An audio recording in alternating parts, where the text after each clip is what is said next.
विद्यार्थी मित्रांनो, फिजिक्सची भीती वाटते, पण हा व्हिडिओ शेवटपर्यंत पहा. मी तुम्हाला गॅरंटी देतो तुमची फिजिक्सची भीती नक्कीच कमी होईल. मी या व्हिडिओमध्ये तुम्हाला अशा काही गोष्टी सांगणार आहे, की ज्याच्यामुळे तुम्ही बोर्ड एक्झाममध्ये ओके, आपलं 70 आउट ऑफ 50 प्लस स्कोर करू शकता. ओके. तर हा व्हिडिओ तुमच्या मित्र-मैत्रिणींसोबत सुद्धा शेअर करा आणि महत्त्वाचं म्हणजे जर चॅनलवर नवीन असेल तर चॅनलला सबस्क्राईब करा. फिजिक्सचा विषय कसा आहे, की फिजिक्स खूप ओव्हर हाईप केलंय. ओव्हर हाईप केलं याचा अर्थ म्हणजे काय? की फिजिक्स आपण पाहिलं तसं एवढं अवघड नाहीये. ओके. फिजिक्स खूप कन्सेप्च्युअल चॅप्टर आहे किंवा कन्सेप्च्युअल टॉपिक आहे. ओके. जर सब्जेक्ट वाईज जर आपण पाहिलं, केमिस्ट्रीमध्ये आपल्याला पाठ करायची गरज असते. मॅथेमॅटिक्समध्ये कॅल्क्युलेशन करावं लागतं किंवा थोडक्यात प्रोसिजर लक्षात ठेवण्याची गरज असते. पण फिजिक्समध्ये आपण जर कन्सेप्ट समजून घेतली, ओके. आता ठीक आहे, मान्य आहे मला, की आता समजा सध्या समजून घेण्याचा टाईम नाहीये. पण मी त्यासाठी पण तुम्हाला काही ऑप्शन देणार आहे. त्या पद्धतीने तुम्ही अभ्यास करू शकता. बरोबर आहे. फिजिक्स जर नुसतं समजून जरी घेतलं, तरी आपण ॲन्सर लिहू शकतो किंवा न्यूमेरिकल्स अटेम्प्ट करू शकतो. फॉर्म्युला जरी फक्त लक्षात ठेवले तरी पण. त्याच्यामुळे फिजिक्सला आता घाबरायचं नाही. फिजिक्सचं आपल्याला आता तळागाळाशी जायचं नाही, की कशा पद्धतीने आपण त्याचा अभ्यास करू शकतो आणि त्या स्मार्ट पद्धतीने आपल्याला अभ्यास करायचा आहे. आता फर्स्ट ऑफ ऑल आपण थोडंसं इथं पेपर स्ट्रक्चर समजून घेऊया. 100 मार्क्सचं आपलं टोटल इव्हॅल्युएशन आहे फिजिक्ससाठी, बरोबर आहे. आता त्या 100 पैकी आपल्याला माहिती आहे 30 मार्क्स हे प्रॅक्टिकलचे आहेत आणि त्याचबरोबर 70 मार्क्स जे आहेत, तर ते कशाचे आहेत आपले रिटन एक्झामचे मार्क्स आहेत, बरोबर. आता प्रॅक्टिकलचं तर आपल्याला टेन्शन नाहीये. कशामुळे टेन्शन नाही? नो डाउट तुम्हाला प्रॅक्टिकल्स वगैरे चांगले गेलेत. पण प्रॅक्टिकल्समध्ये जास्त करून कॉलेजेस देऊन टाकतात मार्क्स. म्हणजे इथं 30 पैकी तुम्हाला 28-29 मार्क्स तर नक्की मिळणारच आहेत आणि वर्स्ट केसला जर पाहिलं 25 मार्क्स तर कुठंच गेले नाही प्रॅक्टिकल एक्झाममध्ये, बरोबर आहे. आणि हे कॉलेज कितीही समजा तुमच्यासोबत म्हणजे स्ट्रिक्ट वागू दे, पण ते ॲट द एंड तुम्हाला 25 मार्क्स तरी देऊन टाकतात. पण जास्त भीती कशाची वाटते किंवा जास्त काळजी कशाची आहे? तर या एक्झामची, रिटन एक्झामची, बरोबर. रिटन एक्झाम आपली किती आहे? 70 मार्कला आहे. पण तुम्हाला एक माहिती आहे का? की आपली जी आहे तर ती कंबाईन पासिंग आहे. म्हणजे कशा पद्धतीने? प्रॅक्टिकल आणि रिटन एक्झाम या दोन्हींची ॲडिशन करून आपल्याला 35 पाडायचे आहेत, बरोबर. आता समजा इथं पहा तुम्ही प्रॅक्टिकलमध्ये जर 25 पाडले, ओके. वर्स्ट केसला तुम्हाला 25 मिळणार आहे. तर या 70 पैकी तुम्हाला किती पाडायचे आहेत फक्त? फक्त 10 मार्क. मग असं करून तुमचे किती मार्क्स होत आहेत? 35 मार्क्स आणि तुम्ही इथं पास होत आहेत. म्हणजे लक्ष करण्याची गरज आहे, की 70 पैकी आपल्याला फक्त 10 पाडायचे आहेत. तरी तुम्हाला सब्जेक्ट तो अवघड वाटतोय. हं. पण आपलं टार्गेट काय आहे, की आपल्याला 70 पैकी 10 नाही, आपल्याला 70 पैकी 50च्या प्लस जायचंय. जेणेकरून आपण 50च्या प्लस गेलो, आपण अभ्यास करणार आहे त्यासाठी. हा अभ्यास आपल्याला सी-ई-टीला कामं येणार आहे, नंतर इंजिनिअरिंगला कामं येणार आहे आणि त्यापेक्षा सगळ्यात महत्त्वाचं म्हणजे आपल्या कन्सेप्ट्स क्लिअर होणार आहेत. बरोबर आहे. मग आपल्याला लक्षात ठेवायचं आहे 50च्या वर मार्क्स पाडायचे आहेत. पास होण्यासाठी मी फक्त सांगितलं तुम्हाला किती 10 मार्क्स तुम्हाला लागतायत. बरोबर. मिनिमम 10 मार्क्स लागतायत आणि त्याचबरोबर इकडे आपण फक्त 25च कन्सिडर केलेत. बरोबर. आता आपण पाहूया की नक्की काय स्ट्रॅटेजीज आहेत, काय टिप्स आहेत तुम्हाला जेणेकरून तुम्ही 50 प्लस मार्क्स पाडू शकताय. हे पहा आता प्रत्येकच जण 50 प्लस पाडू शकत नाही. काही 60च्या वर जातील, काही 30च्या खालीच असतील, काही 20च्या खाली पण असतील, बरोबर. मग त्यांच्यासाठी मी कॉमन तुम्हाला स्ट्रॅटेजी सांगतोय. आता हे पहा सगळ्यात पहिले ज्यांचा हा पूर्ण सिलेबस कव्हर झालाय, ओके, तर त्यांनी आता रिव्हिजनला लागायचंय. त्यांनी कशाला लागायचंय? रिव्हिजनला लागायचंय. पण ज्यांचा सिलेबस कव्हर झाला नाही आणि सुरुवात करायची आहे, बरोबर? किंवा समजा आता हे पहा मेकॅनिकल प्रॉपर्टीज ऑफ फ्लुइड्स एकदम ईझी चॅप्टर्स मी तुम्हाला सांगतोय, ओके. त्याच्यानंतर काय? हां, हे पहा थर्मोडायनामिक्स. थर्मोडायनामिक्स फिजिक्समध्ये पण आहे, केमिस्ट्रीमध्ये पण आहे. तिथं तुम्हाला त्याचा बेनिफिट मिळेल. त्याच्याबरोबर आपण ई-एम-आय आणि एसी सर्किट्स जर पाहिलं, okay. EMI, AC circuits, interlink topics आहेत आणि खूप ईझी आहेत. त्याचबरोबर सेमीकंडक्टर डिव्हाइसेस असेल, पण टॉपिक खूप ईझी आहे. मग पहा याचं वेटेज तुम्ही पहा. ओके. मेकॅनिकल प्रॉपर्टीचं 5, याचं 5 मार्काचं 10, त्याच्यानंतर 4, 14, ओके. 14 त्याच्यानंतर 18, 18 आणि 5 23 म्हणजे 23 मार्क्स तुमचे ह्या चॅप्टरमध्येच कव्हर होतात. हे चॅप्टर अतिशय सोपे आहेत. मग जर सुरुवात केली नसेल ना किंवा सुरुवात करायची आहे, तर या चॅप्टर्सपासून करा आणि हे चॅप्टर्स जर तुम्ही ऑप्शनला सोडले असतील, तर असं बिलकुल करू नका. हे चॅप्टर्स पहिले एकदा कंप्लीट करा. बरोबर आहे. आपल्याला स्कोर करायचा किती? 50 प्लस आणि तो खूप ईझी आहे स्कोर करण्यासाठी जर आपण व्यवस्थित एनालिसिस करून जर गेलं तर, बरोबर. आता त्याच्यानंतरनं पेपर पॅटर्न पहा. पॅटर्न खूप सोपा डिझाइन केलाय.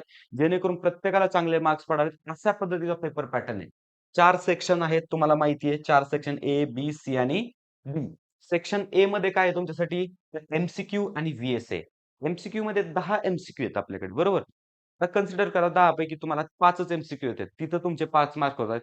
पण पुढचे जे 5 एम-सी-क्यू आहेत ते कोरे सोडून म्हणजे तसेच तुम्ही थोडी सोडणार आहेत. त्याला अटेम्प्ट तर करणार आहेत. मग तिथं आपले 1-2 बरोबर येण्याचे चान्सेस आहेत किंवा बोर्ड एक्झाममध्ये एम-सी-क्यू येतात.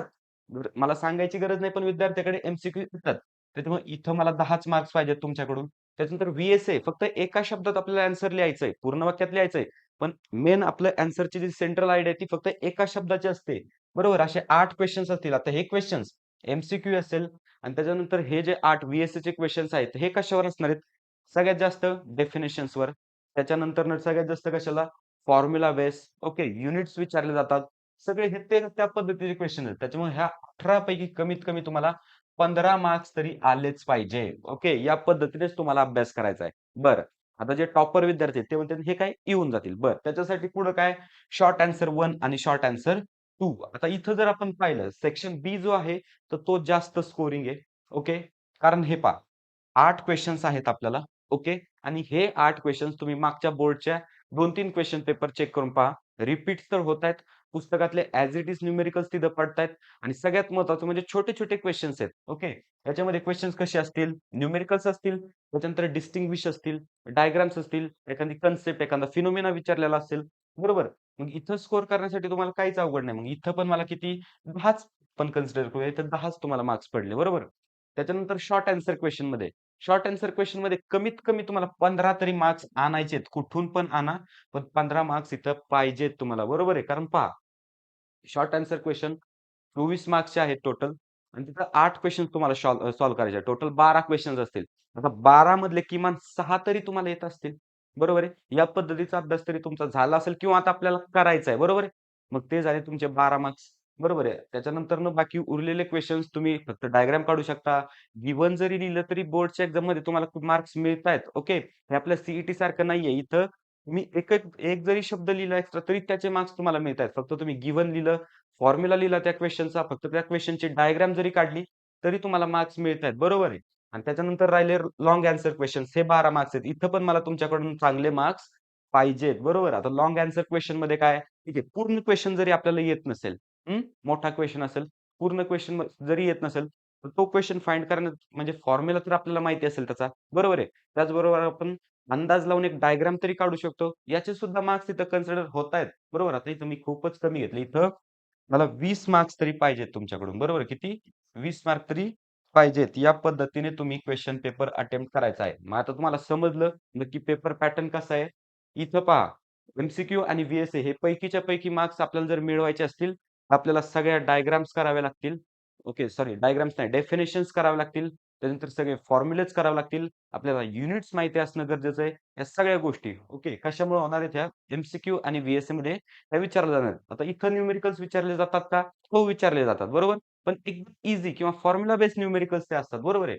शॉर्ट आन्सर पण खूप ईझी आहे. डेफिनिशन तुम्ही जर डायग्राम्स वगैरे व्यवस्थित केल्या आणि डिस्टिंग्विश 2 मार्कचा क्वेशन येऊन जातो आणि तुम्हाला पैकीच्या पैकी मार्क्स जर 4 पॉइंट्स तुम्ही लिहिले, पैकीच्या पैकी मार्क्स तुम्हाला देऊन जातो. 2 मार्कचा डिस्टिंग्विशचा क्वेशन आणि किती आहे डिस्टिंग्विश? थोडेसे डिस्टिंग्विश आहेत. ओके. तर ते तुम्ही व्यवस्थित करायचे. बरोबर. आता त्याच्यानंतरनं जर आता मी इथं 2 कॅटेगरीज तयार केल्यात. ज्यांचा पूर्ण सिलेबस कव्हर झालाय आणि ज्यांचा अजिबात सिलेबस कव्हर झाला नाही. ज्यांचा अल्मोस्ट सिलेबस कव्हर होत आलाय. बोर्ड एक्झामला 10 दिवस राहिलेत फक्त. बरोबर. ज्यांचा सिलेबस कव्हर होत आलाय 10 तारखेला आपला इंग्लिशचा पेपर आहे. 16 तारखेला फिजिक्सचा पेपर आहे. फिजिक्सच्या पेपरच्या अगोदर आपल्याला बरीचशी सुट्टी आहे. जर तुमचा जर तुमचा मराठी, हिंदी हे जर सब्जेक्ट नसतील तुमचे, तर तुमच्याकडे बरीचशी सुट्टी आहे आणि ती आपल्याला फिजिक्समध्येच युटिलाइज करायची बरोबर. मग ते पण आपल्याकडे बेनिफिट आहे. जर तुमचा पूर्ण सिलेबस कव्हर झालाय ना किंवा समजा एखादा अर्धा चॅप्टर राहिलाय तुमचा, मग तो आता राहू द्या. मी काय सांगतोय तुम्हाला, समजा तुमचे 16 पैकी समजा 14 चॅप्टर्स कव्हर झालेत, व्यवस्थित झालेत. मग आता पुढचे जे आपले दिवस आहेत काही, ते त्या 2 चॅप्टर्समध्ये आपल्याला वेस्ट करायचे आहेत का? तर अजिबात नाही. आपल्याला ते कुठं इन्व्हेस्ट करायचे आहेत? तर राहिलेले जे 14 चॅप्टर्स आहेत आपले झालेले ऑलरेडी, तर त्यांची रिव्हिजन करण्यामध्ये आपल्याला ते इन्व्हेस्ट करायचे आहेत. बरोबर? मी काय सांगतोय ते पुन्हा लक्षात घ्या. मित्र काय करतात, मुलं काय करतात, की समजा त्यांचे 14 चॅप्टर्स कव्हर झालेत ना, ओके 2 चॅप्टर्स राहिलेत, तर काय म्हणणार, या 2 दिवसात मी ते 2 चॅप्टर्स कव्हर करून घेतो आणि मग पूर्ण रिव्हिजन करतो. तर हा अप्रोच चुकीचा आहे तुमचा. मी त्याच्यापेक्षा काय सांगेल तुमचा, जर तुमचे 2 चॅप्टर्स राहिलेत ना, अगोदर जे तुमचे चॅप्टर्स झालेत त्याची रिव्हिजन करून घ्या आणि जर वेळ राहिला, तर याची रिव्हिजन याचे तुम्ही समजा हे चॅप्टर्स डिटेलमध्ये करा किंवा इम्पोर्टंट क्वेशन्स पहा याचे. पण आता टाईम वेस्ट फक्त करू नका. माझं सांगण्याचं तात्पर्य एकच आहे, टाईम वेस्ट करू नका आणि जास्तीत जास्त फोकस जर तुम्हाला कशावर करायचा असेल, तर रिव्हिजनवर करायचा. म्हणजे असं व्हायला नको, मराठीत म्हण आहे, की पुढचं पाठ आणि मागचं सपाट अशा अशा पद्धतीचे आपल्यासोबत व्हायला नको. त्याच्यामुळे रिव्हिजन करायची. त्याच्यानंतरनं फॉर्म्युला शीट बनवायचं आहे. प्रत्येक आपण चॅप्टर पाहिला तर खूप सारे फॉर्म्युले आहेत. बरोबर?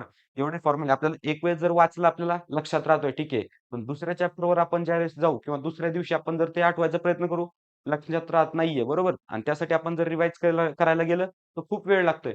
त्याच्यामुळे टॉपिक वाईज फॉर्म्युला लिस्ट बनवायची आहे. बरोबर? त्याच्यात फॉर्म्युला पाहिजे. तो फॉर्म्युला कसा यूज करायचा?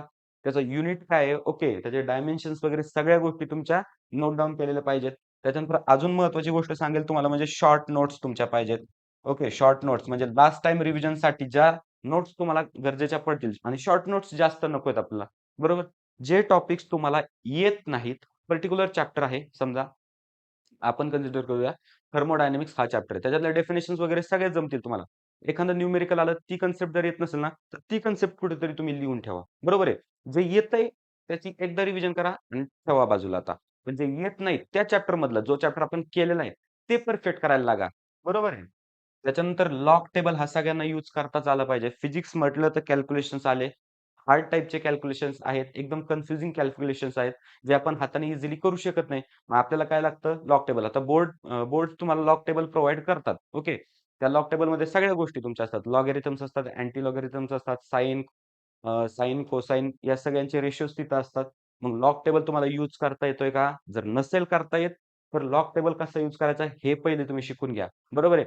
तुम्हाला कितीही क्वेशन येत असो, जोपर्यंत तुम्ही तो फायनलाईज करत नाही, ॲन्सर लिहीत नाही, तोपर्यंत पूर्ण मार्क्स मिळणार नाहीत. मग तुमची कन्सेप्ट जरी पक्की व्यवस्थित जरी असेल, कॅल्क्युलेशनमध्ये जर तुम्ही मिस्टेक केला किंवा कॅल्क्युलेशनमध्ये तुम्ही टाईम वेस्ट केला, तर परिणामी तुमचे मार्क्स कमी होणार. त्याच्यामुळे लॉग टेबल हा मॅन्डेटरी आहे. लॉग टेबल तुम्ही वापरायचं शिकून घ्या. फॉर्म्युला शीट बनवा, रिव्हिजनला लागा. आणि ज्यांचा शून्य अभ्यास झालाय, त्यांनी आधी मनाला क्वेशन विचारा, की अभ्यास का नाही झाला? 2 वर्ष सगळ्यांकडे होते. टॉपरकडे पण 2 वर्ष होते. त्याच्यानंतरनं ज्यांचा अभ्यास नाही झाला, त्यांच्याकडे पण 2 वर्ष झाले 2 वर्ष होते. बरोबर आहे. मग त्या विद्यार्थ्यांचा अभ्यास होतोय आणि आपला अभ्यास होत नाही. मग याच्यामागे कुणाची चूक आहे हे तुम्ही फाईंड करा. चूक तर सर्व्हिसली तुमची आहे. बरं ठीक आहे, चूक असते नका, काही प्रॉब्लेम नाही. आता तुम्ही अभ्यास करायचा विचार करताय, तर सगळ्यात पहिले तुमचं अभिनंदन. बरोबर आहे? आत्तापासून अभ्यासाला लागा. आता मी तुम्हाला काय सांगेल, की जे सिंपल चॅप्टर्स आहेत, जे अगोदर पण मी तुम्हाला सांगितले, जे सिंपल चॅप्टर्स आहेत, सेमीकंडक्टर पासून सुरुवात करा, खूप चांगलं आहे. किंवा थर्मोडायनामिक्स पासून करा, खूप चांगलं आहे. समजा प्रोसेसची डेफिनेशन, सराउंडिंगची डेफिनेशन, बाउंडरीची डेफिनेशन, डेफिनेशन्स करा.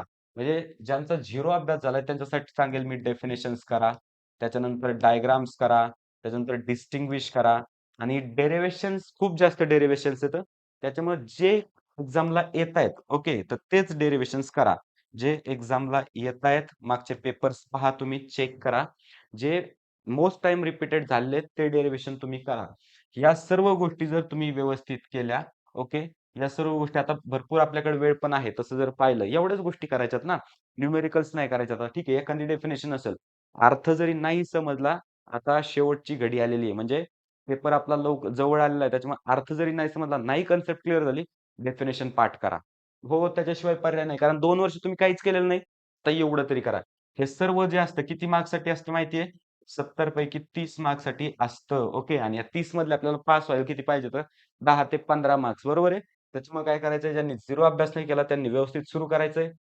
ज्यांचा अभ्यास झालाय त्यांनी या गोष्टी फॉलो करायच्यात. ओके. या ठिकाणी पेपर पॅटर्न आहे. या ठिकाणी तुम्हाला जर वाटलं, ओके, कोणता चॅप्टर किती मार्क्स आहे याचा तुम्ही स्क्रीनशॉट काढून घेऊ शकता. म्हणजे या पद्धतीने मित्रांनो तुम्हाला अभ्यास करायचा आहे. या पद्धतीने जर तुम्ही अभ्यास केला, तर नक्की 50च्या वर तुम्ही मार्क्स इझिली स्कोर करू शकता. खूप साऱ्या विद्यार्थ्यांनी केलेले पण आहेत. विद्यार्थी मित्रांनो, हा व्हिडिओ तुम्हाला कसा वाटला? मला कमेंटमध्ये नक्की सांगा. त्याचबरोबर व्हिडिओ आवडलाय तुम्हाला, तर लाईक करून जावा. त्याच्यानंतर महत्त्वाचं म्हणजे तुमच्या मित्र-मैत्रिणींपर्यंत शेअर करा. ज्यांना फिजिक्सची भीती वाटते, त्यांच्यासोबत हा व्हिडिओ शेअर करा. आणि महत्त्वाचं म्हणजे जर चॅनलवर तुम्ही पहिल्या वेळेस असाल, ओके, पहिल्या वेळेस हा व्हिडिओ पाहत असाल, तर आपल्या चॅनलला नक्की सबस्क्राईब करा. तर ठीक आहे मित्रांनो, भेटूया नेक्स्ट व्हिडिओमध्ये.